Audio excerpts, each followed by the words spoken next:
یہ خبر ہے لاہور ہائی کورٹ سے، جہاں پر جسٹس چودھری محمد اقبال نے 27ویں آئینی ترمیم کے خلاف دائر درخواست پر سماعت سے معذرت کر لی ہے۔ جسٹس چودھری اقبال نے کیس کسی اور بینچ کو مارک کرنے کے لیے فائل چیف جسٹس کو بھجوا دی ہے۔ اس خبر کی تفصیلات حاصل کریں گے۔ ڈان نیوز کے نمائندے رانا بلال ہمارے ساتھ موجود ہیں۔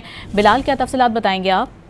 ہاں جی، دیکھیں 27ویں آئینی ترمیم کے خلاف آئینی 2 درخواستیں آج لاہور ہائی کورٹ میں سماعت کے لیے مقرر تھیں، اور جسٹس چودھری محمد اقبال نے ان دونوں درخواستوں پر سماعت سے معذرت کرتے ہوئے دونوں کیسز کی جو فائلیں ہیں وہ chief justice Lahore high court کو بھجوا دی ہیں تاکہ کسی اور بینچ کے سامنے ان درخواستوں کو سماعت کے لیے مقرر کیا جائے۔ یہ درخواستیں ایڈوکیٹ مقصد سلیم اور ایڈوکیٹ اظہر صدیق کی وزارت سے لاہور ہائی کورٹ میں دائر کی گئی تھی، جس میں 27ویں آئینی جو ترمیم ہے انہیں چیلنج کیا گیا تھا، اور یہ کہا گیا تھا کہ یہ آئینی ترمیم جو ہے وہ آئین سے ہی متصادم ہے، جبکہ اس آئینی ترمیم میں جو صوبے ہیں ان سے مشاورت نہیں کی گئی، اور جو آئین کا بنیادی ڈھانچہ ہے اس کی روح کے خلاف بھی یہ ہے جو آئینی ترمیم پاس کی گئی ہے، لہذا آئینی ترمیم پر عمل درآمد روکا جائے۔ تاہم جسٹس چودھری محمد اقبال نے ان دونوں درخواستوں پر سماعت سے معذرت کرتے ہوئے کیس کی فائل چیف جسٹس مس عالیہ نیلم کو بھجوا دی ہے تاکہ ان درخواستوں کو کسی اور بینچ کے سامنے سماعت کے لیے پیش کیا جا سکے۔